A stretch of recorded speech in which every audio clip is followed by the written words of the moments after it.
Leo Setani amekamatwa, leo Ibilisi amekamatwa, leo anachomwa, amekamatwa leo. Mtu ikweni gospel peke yake, kwa sababu mimi natarajia kuwa pastor. Si ni kweli? Afadhali ungesilimu. Sasa huyu anatengeneza vitu na unaona hiyo mambo ya kugusa mtu alafu nini anaanguka. Hakuna hiyo ni mtu mwenye alikuwa na pepo ndiye alikuwa anaanguza. Lakini Yesu yeye mambo yake wakati nini alikuwa anaombea watu walikuwa wanasimama, sio kuanguka.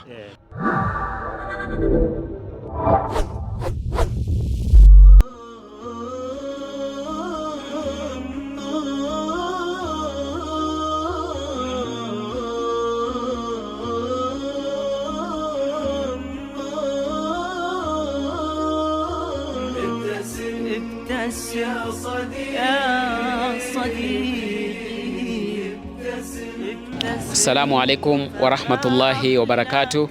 Alhamdulillah wassalatu wassalamu ala rasulillahi alkarim.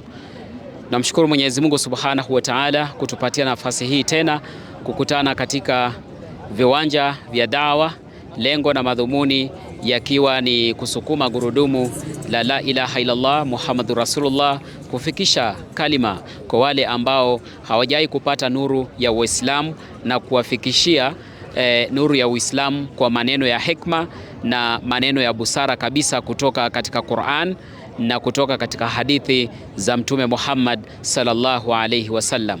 Kwa hivyo ndugu yetu, kama bado ndio mara ya kwanza unajiunga nasi, basi itakuwa ni bora sana kwako wewe kuweza kusubscribe pale, ili kila video itakavyokuwa inaingia basi unakuwa wa kwanza kupata video hizo na kujifunza mengi, na wewe pia kuweza kuzisambaza video hizo kwa vizazi vingine ili watu waweze kujifunza Uislamu. Na utapata kwamba wengi wanaosilimu sio wale hata ambao tunazungumza nao moja kwa moja, wingi wao ni wale ambao hututazama pia kupitia katika mitandao ya kijamii, ndio huishia mwisho kuja katika misikiti na kuweza kusilimu. Lakini pia unaweza pia unga mkono kwa maoni pia, kwa kutoa maoni yako jinsi labda ungependa dawa iweze kufanyika bora zaidi, na pia sehemu ambazo pia mngependa sisi tuweze kuwafikia, basi pia mnaweza kuzungumza na sisi kupitia zile nambari ambazo unaziona pale kwenye kiwambo. Na pia unaweza pia kutusupport na kutuunga mkono kifedha, kwa sababu kazi ya dawa si kazi tu ya ambayo mtu anaifanya bure, la, ni kazi ambayo inahitaji mtaji mkubwa, kusonga sehemu moja hadi sehemu nyingine. Tunakutana pia na Waislamu ambao hali zao sio hali zao zimezorota, ziko chini sana. Kuwafikishia watu hawa dawa, unapata sehemu zingine mama amekwenda kusali msikitini, hata nguo ya kujistiri hana.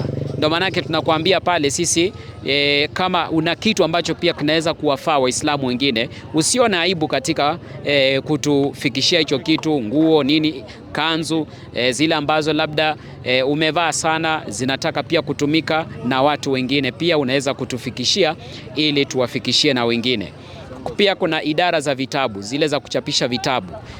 Pia mnaweza kutusupport na vitabu vya watu kusoma dini, hasa wale waliosilimu wanahitaji sana kusoma masala ya Uislamu. Hapa unaona kuna kitabu kimoja hapa kinahusu sala na maelezo yake kwa wale waliosilimu. Kwa hivyo vitabu hivi, zile idara ambazo pia zinachapisha vitabu hivi, pia mnaweza kutuunga mkono kwa kututumia vitabu kama hivi, ili sisi hawa watu tunaozungumza nao wanaposilimu, basi tukiwapatia vitabu kama hivi, basi kazi inakuwa rahisi sana. Kwa hivyo tunakuomba jonge na ujiunge nasi kuanzia mwanzo mpaka mwisho, wakati tunapotaka kuzungumza na watu wa dini mbalimbali. Na hapa tunakutana na watu ambao hata wengine wanasema hawana dini kabisa, yaani wao wapo tu hawana dini. Kuna wengine wana dini za kushangaza sana, wacha Ukristo. Kuna watu nakutana na wao, yani dini za kushangaza sana, dini ambazo haujai kusikia hapa duniani. Wako hapa Kenya, si ati wako mbali, wapo hapa Kenya, ni watu tunaishi nao. si Waislamu, si Wakristo, wana dini zingine za kushangaza kabisa. Tunakutana nao na pia tunaweza tunazungumza nao. Kwa hivyo wewe endelea kubonyeza pale, endelea kutoa maoni na endelea kutufuata. Endelea kutufuata hapo, usiondoke pale. Endelea kubakia katika Straight Path Dawa ili uone ni kitu gani kitatendeka. Naam, shukran sana mpendo wa mtazamaji kwa kuungana nasi, na kama ulivyosikia ndugu yetu Sheikh Khalifa amesema usibanduke, na hatubanduki. Kwanza tunamshukuru Mwenyezi Mungu Subhanahu wa Ta'ala kwa kutujalia kuwa Waislamu na kutufikisha hapa katika viwanja siku ya leo, ili tuendelee na kusemezana na marafiki zetu wasiokuwa Waislamu katika hali ya kufundishana. Na ni siku nyingine tumekutana na rafiki yetu, si mgeni, tumekuwa naye kwenye kipindi kilichopita hapa Jacaranda. Ni vizuri atukumbushe jina alafu tuendelee kuanzia hapo. Na brother pia unaweza karibia usikilize. Hapa kila siku tunaongea na watu wa kila aina. Naomba unisalimie kwanza. Naona unakaa mbali brother wangu, vipi? Mambo vipi? Salama. Umetoka wapi? Mimi naishi hapa Kayole tu. Unaishi tu hapa Kayole. Na unaitwa nani? Naitwa Jeremia. Jeremia. Mimi naitwa Ramadhan, ni Muislamu. Na wewe? Mimi Mkristo. Mkristo. Ungependa kuhama Ukristo uje kwenye Uislamu, au ungependa mimi nihame Uislamu uje kwenye Ukristo? Sasa itakuwa ngumu, unajua mimi Uislamu sijui. Na ukifundishwa? Sapo mtu atakanga kusikiza kwanza. Anatakiwa usikilize kwanza. Haya, naona mwingine hapa, find your joy, yani tafuta furaha yako. Si ndio Inshallah. Muislamu, Mkristo? Mimi Mkristo tu. Mkristo. Umeanza kufanana kidogo na Waislamu. Tuambie jina lako. Mimi wananitanga Jonathan. Jonathan. Asante sana. Brother, tukumbushe jina lako. Mimi kwa majina mnaweza niita Dan ama mniite msanii Mr. OCS. Yeah. Kumbe wewe ni msanii kabisa bro. Msanii, unafanya sanaa aina gani? Mimi nafanya sanaa ya kuimba yani. Yeah. Hebu tupe sample kidogo. Azini kuna hii ngoma inaitwa Shetani Amekamatwa, inaimba leo Shetani amekamatwa, leo Ibilisi amekamatwa, leo anachomwa, amekamatwa, leo amepatikana, amekamatwa. Sasa wewe hiyo ni gospel kabisa bro. Asa katika gospel tu wapi maneno hayo kwamba Ibilisi amekamatwa? Maana umejiita OCS. Kabisa bro, yani inamaanisha, yani kuna wakati Ibilisi anajaribu kutesa watu, lakini Mungu anakuja kuwaokoa. So wakati Mungu anaokoa, unaweza pata mtu labda ako na magonjwa zake, mtu ako na stress zake, mtu labda amepitia changamoto mingi. Sasa wakati Mungu anashuka kwa uwepo wake, unapata situation imebadilika, yani mtu anapata kuwa uhuru kabisa. Yeah. Ndio nakusudia amekamatwa. Sasa wewe ndio umemkamata au ni Mungu? Yani Mungu amemkamata. Yani leo Shetani amepatikana. Unacheki. Yani kama sisi wa Kristo hivi, kuna wakati mara mingi tunashuhudianga uwepo wa Mungu. Wakati tuko kanisani, unaweza pata mtu labda amepitia changamoto kama yule mama katika Biblia ambapo alikuwa anatoka na damu miaka mingi sana. So wakati Mungu anashuka, hiyo damu inasimama mara hiyo. Sasa inapatikana Shetani hiyo wakati amekamatwa. Shetani akikamatwa, hata wewe unakuwa uhuru. Sasa hii inamaanisha Shetani amekamatwa. Na umesema ni msanii kabisa bro. Kwa hivyo usanii wako ni injili? Usanii wangu ni injili. Naweza sema, siwezi sema ni injili peke yake. Yaani mimi naimba, nafanya kila aina ya muziki. Nafanya dancehall, nafanya gospel, unaona? Lakini kwa sasa nafanya secular, nachanganya, lakini kuna wakati naamini ya kwamba kuna time nitamaintain tu ikuwe ni gospel peke yake. Kwa sababu mimi natarajia kuwa pastor. Yeah. Ni afadhali ungesilimu tu, kwa sababu huu usanii mpunguze. Maana ikiwa Yesu kaleta injili, nyinyi mkaifanyia usanii, ndio maana unaona Ukristo unaangukia pua. Kweli. Kwa sababu gani? Wewe mwe kusikia eti msanii wa Qur'an? Haijaitokea. Haijaitokea. Hata mjuzi kuna mwenye ameimba reggae ya Eidul Mubarak na imeshtumiwa pakubwa sana, kwa sababu ni kitu ambacho hakifai katika dini. Karibieni tu msikilize, kuna maneno mazuri, alafu baadaye tunakunywa uji. Sasa brother, unaposema usanii kwa maneno ya Mwenyezi Mungu, Hao ni maneno mawili ambayo hawafai kuwa kwenye sentensi moja. Unasikia? Njoo usikilize tu. Dada, mambo? Mkristo, Muislamu? Mkristo. Ungependa kuwa Muislamu? Kwa nini sasa? Njoo usalimie tu hapa, alafu unaweza kauliza swali kwa Waislamu watakujibu. Unaitwa nani? Naomi. Naomi. Kama yule wa Biblia. Naomi, unamjua vizuri? Hatutaki kuwa Muislamu? Kwa nini? Mimi ni Mkristo. Si ndio Wakristo leo kila siku anaingia katika Uislamu hapa?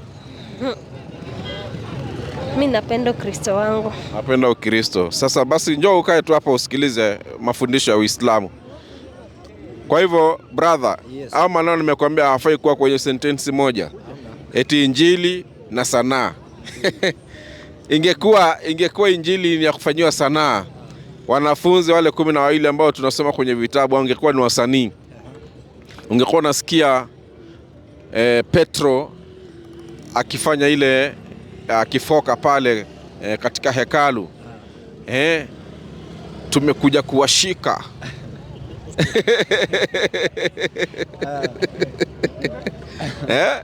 Unajua hiyo? Mimi nakuelewa. Tumekuja kuwashika.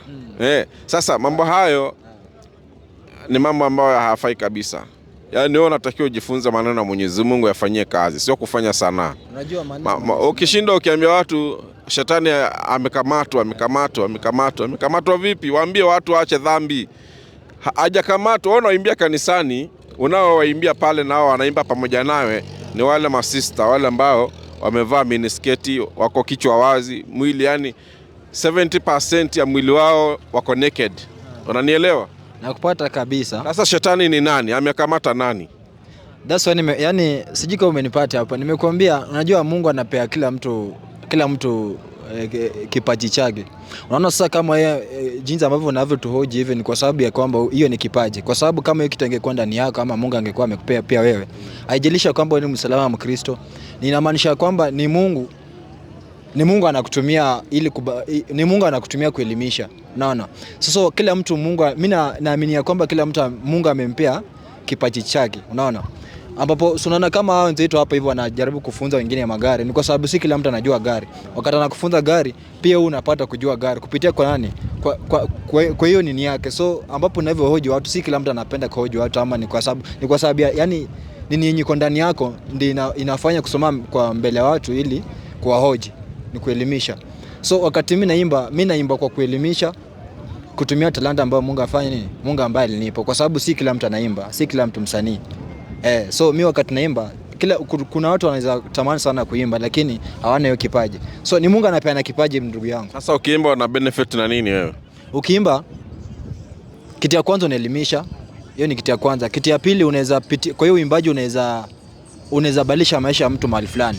Kwa sababu jinsi ambavyo ule uko na chakula, kuna mwingine mahali amekosa chakula. Unaona? So wakati unaimba unapea mtu tumaini. Ile umesema wewe ni msanii. Usanii wako unakusaidiaje wewe kama wewe? Unanipa faida za mwingine. Usanii wako unakusaidia vipi wewe? Usanii wangu na zingine naweza patia chakula, kwa sababu yani wakati unaenda mahali kuelimisha mtu kupitia injili, unakusanyika pamoja na watu. Na zingine mtu anatoa kitu yake kwa mfuko anakupea. Hiyo ni anakupea chakula, unaona? So wakati unafika nyumbani labda ulikuwa umekosa, wakati umeenda mahali kujumuika na wengine hapo hivyo kuimbia, kuelimisha, kuna watu wako na roho mzuri. Anakuambia kwamba ndugu yangu, chukua hiki kitakusaidia. Yenyewe nikichukua kinanisaidia. So usanii wangu inanielimisha, kuna kitu inanisaidia. Zingine anipea chakula, zingine pia nishakuelewa. Nishakupata. Hebu tusomee Wakorintho wa kwanza 9 mstari wa 14. Wakorintho wa kwanza. Uko sawa kiupande huo. Alafu ndugu yetu alisilimu juzi. Hebu wasalimie. Nitakushikia maiki. Nitakushikia. Hello Kenyans, mimi naitwa Salim, nimesalimu juzi. Mimi ni Muislamu, naitwa Salim Masika. Hiyo. Haya, nasikia amesalimia hello na akasalimia wa Kenya. Wanaotazama hapa si wa Kenya tu. Sema assalamu alaikum. Salamu alaikum. Waislamu wote. Waislamu wote. Popote pale mlipo. Popote pale muliko. Mimi nimesilimu juzi. Mimi nimesilimu juzi. Yaani nimekuwa Muislamu. Nimekuwa Muislamu. Unatamani kwenda kusoma dini? Natamani kusoma dini pia. Sasa acha nimsemee. Huyo ndugu yetu ametufuata tena. Tumempa hiki kitabu. Hiki kitabu Sala na mafundisho yake. Ndo aanze at least kupitia kuliko aanze kusoma gazeti mambo ya michezo na nini. Sasa kwanza asome kuhusu swala. Ajue Mwenyezi Mungu anataka nini, swala ni nini, kitambo tumshughulikie kwenda madrasa. Naomba mtu mmoja hapo katika watazamaji wetu ambaye anaweza kumsponsor tumpeleke pale madrasa yetu. Siku hizi kuna gharama. Kama anaweza mtu kumsimamia huyu ndugu yetu kwa dola 100 tumuingize darasani. Uko tayari kwenda kusoma? Niko tayari hata kama ni sasa hivi. Hata kama ni sasa hivi. Na kanzu ulipata 2, sio? Yes. Sasa kanzu sio kwamba ukivaa kanzu ndio umekuwa Muislamu. Uislamu ni usome mpaka umjue Mwenyezi Mungu. Umenielewa? Nimekuelewa mwalimu. Kama yupo mtu ambaye anaweza kumsponsor ndugu yetu naye baadaye awe Muislamu mwenye kujielewa, tumpeleke madrasa. Usikose kuchangia kwenye nambari yetu ya dawa. Amani ya Mungu pamoja nawe brother. Pia nawe. Amina. Mimi naitwa Ramadhani na ni Muislamu. Na wewe unaitwa nani? Mimi naitwa Pius. Muislamu? Mimi sio Muislamu. Mpagani ama Mkristo ama devil worshipper? Mkristo. Mkristo. Sawa. Hapa tunakutana na watu wa kila aina. Ndio maana tunaulizana hivyo ndio tujue tunaongea kuhusu nini. Hapa sisi ni Waislamu. Hata sisters karibuni sana. Mwingine jana alikuwa na Biblia ya kushangaza. Na atakuja tena, tumemwalika. Acha tusalimiane pia tujuane hapa. Amani ya Mungu pamoja nanyi. Unaitwa nani? Naitwa Cynthia. Cynthia. Na wewe ni Muislamu ama ni Mkristo? Mkristo. Asante. Na wewe? Naitwa Yvonne. Yvonne. Mkristo, Muislamu? Mkristo. Mkristo. Karibuni sana wa Kristo. Msikilize maneno. Sasa tulikuwa tunachemsha kidogo. Mwenzetu amesema ni msanii na nikatoa andiko 9:14. Hebu tusomee. Wakorintho wa kwanza 9:14 inasema na Bwana vivyo hivyo ameamuru kwamba wale waihubirio injili wapate riziki kwa hiyo injili. Wale waihubirio nini? Injili. Wapate nini? Wapate riziki kwa hiyo injili. Wanaofanya usanii ama wahubirio? Wahubirio injili. Kwa hivyo neno usanii futa. Wahubirie watu injili. Na injili injili ya Yesu inafundisha watu wawe Waislamu. Injili ya Yesu ilifundisha watu kuswali, kutawadha, mambo mazuri. Sio kuimba shetani ameshikwa, mimi ni OCS ati ama wengine wanasema kanisa limefurika, madem na machali na Yesu komando. Wewe haya. Sasa una swali gani leo ungependa kuuliza ama tukuulize? Mimi ningependa kuuliza swali kwa sababu unajua sisi kama Wakristo kuna wakati Yesu alikuwa anahubiri injili, alafu ikafika wakati fulani Yesu anaenda kwa baba yake. Wafuasi wake walimuuliza kwamba Yesu, unapoondoka umetuachia sisi kama wafuasi wako umetuachia nini? Yesu akamwambia kwamba nimewachia Roho Mtakatifu. Wapi tusome? Iko kwa Biblia. Biblia iko hapa. Wapi andiko kama hilo? Nimesahau nini, lakini nafikiri liko katika Biblia. Mahali Yesu anaulizwa, labda tusome Mathayo 19 mstari wa 27. Swali langu siko namaliza swali langu. So wakati sisi Yesu alituachia Roho Mtakatifu na mpaka sasa tunaona Roho Mtakatifu bado inasaidia. Nyinyi kama Waislamu.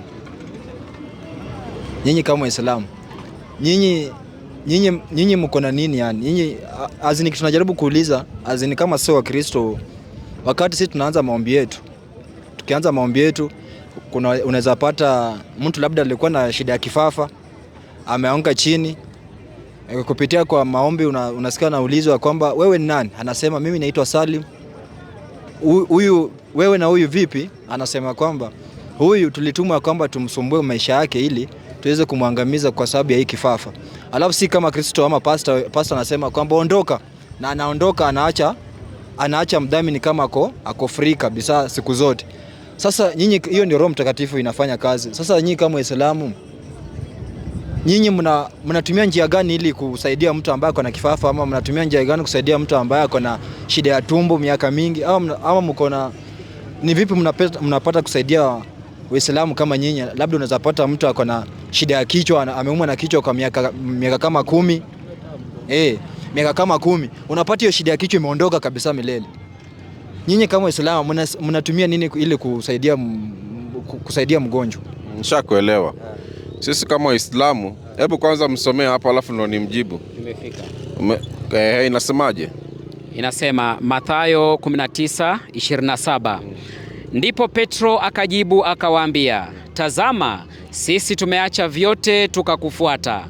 Tutapata nini basi? Yesu akawaambia, amin nawaambia ya kwamba ninyi mlionifuata mimi katika ulimwengu mpya, atakapoketi Mwana wa Adamu katika kiti cha utukufu wake, nanyi mtaketi katika kila viti 12, mkiwahukumu kabila 12 za Israeli. Tulia. Hapa ndo mimi najua Yesu aliwahi kuulizwa kama niyo safari anaondoka, anauliza sisi tumekufuata tutapata nini? Pia walitaka wajue hapa tunafuata hivi au kuna chochote, si ndio? Nakupata. Lakini pia ukisoma katika Yohana 16:7 Yohana, Yesu sasa kuna maneno anasema hapa, maana wewe ukachanganya, anasema Yesu alikuwa anaenda kwa baba yake lakini akawachia Roho Mtakatifu. Si ndio hivyo? Kabisa. Na huyo Roho Mtakatifu ndio mnamtumia nyinyi kufanya miujiza. Roho Mtakatifu ndiye ambaye tunatumia kufanya miujiza. Ukiumwa na tumbo unaita Roho Mtakatifu. Kabisa, hata kama uko na ukimwi Yesu anaponya. Tunaamini Yesu anaponya. Kwa hivyo nyinyi hamtumii pharmacy. Sisi tunatumia Roho Mtakatifu tu. Wewe ndio hospitali. Kwenda kwa usi. Jibu swali langu. Wewe huwa unaenda hospitali? Zingine pia hospitali naweza enda. Hapo roho huwa wamelemewa au anafanya kazi? Roho anafanya kazi kwa sababu mimi tangu nizaliwe, kusema ukweli, sijai kuwa mautoni nikapeleka hospitali. Namshukuru Mungu sana. Hujai kuugua? Sijai kuugua nikapeleka hospitali. Yaani ile ya kufika mahali paka niko karibu kufa. Yaani paka nikapeleka hospitali sijawahi onja hospitali. Kwani mtu anaugua vipi ndo ajue yako karibu kufa? Hivi. Brother, wewe hujai kuugua ukapeleka hospitali ukiwa mahututi, sawa? Lakini una marafiki zako na wajua wako hospitali saa hizi? Hamna. Okay, kuna Wakristo wako hospitali saa hii? Wako.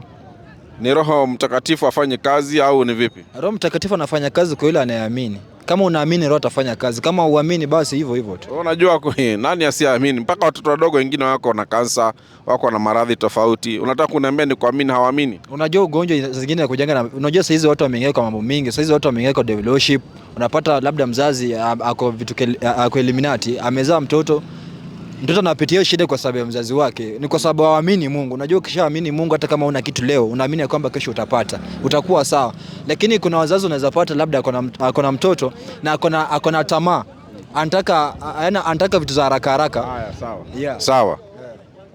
Soma hiyo 16:7. Yohana 16:7. Kisha ndo nimjibu swali lake vizuri.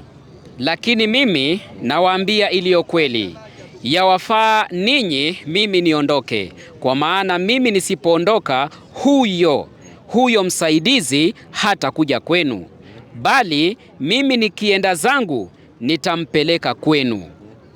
Naye akishakuja huyo atauhakikisha ulimwengu kwa habari ya dhambi na haki na hukumu. Kwa habari ya dhambi, kwa sababu hawaniamini mimi. Kwa habari ya dhambi kwa sababu hawaniamini mimi. Kwa habari ya haki kwa sababu mimi naenda zangu kwa Baba. Wala si ndio hapo ulikuwa unasema? Kabisa hapo. Tuendelee. Mimi naenda zangu kwa Baba, wala hamnioni tena. Kwa habari ya hukumu, kwa sababu yule mkuu wa ulimwengu huu amekwisha kuhukumiwa. Hata bado ni kali ninayo mengi ya kuwaambia, lakini hamwezi kuyastahimili hivi sasa. Lakini yeye atakapokuja, nani? Huyo Roho wa kweli, atawaongoza awaite kwenye kweli. Awatie ama awaite? Atawaongoza awatie kwenye kweli yote. Mimi najua. Sasa subiri. Kwa hivyo huyu hapa ameitwa Roho wa kweli, sio Roho Mtakatifu. Si Roho wa kweli. Sasa roho ni roho tu bro. Roho si roho. Roho ziko nyingi. Umesikia amesema Roho wa kweli. Sasa sisi tunatumia Roho wa kweli. Sasa swali langu huko umenijibu kwanza. Na kujibu, Waislamu mnafanya nini? Siruki. Nilikuwa nakusaidia. Wewe ulitoa andiko ukavuruga andiko. Mimi nikakusomea andiko. Wewe ulikuwa andiko lenyewe huna. Nimekupa maandiko haya. Si mimi nimemsaidia andiko. Alikuwa hana hilo andiko. Nimemsaidia. Sasa anaanza kunilaumu eti mimi narukaruka. Sikiliza. Kazi ya kurukaruka tumeachia popcorn. Brother, sisi Waislamu tunafanya hivi. Tuko na mahospitali, tuko na chemists ama pharmacies ambazo tumeweka kwa ajili ya kuwauzia watu dawa na kuwatibia wanapokuwa wagonjwa.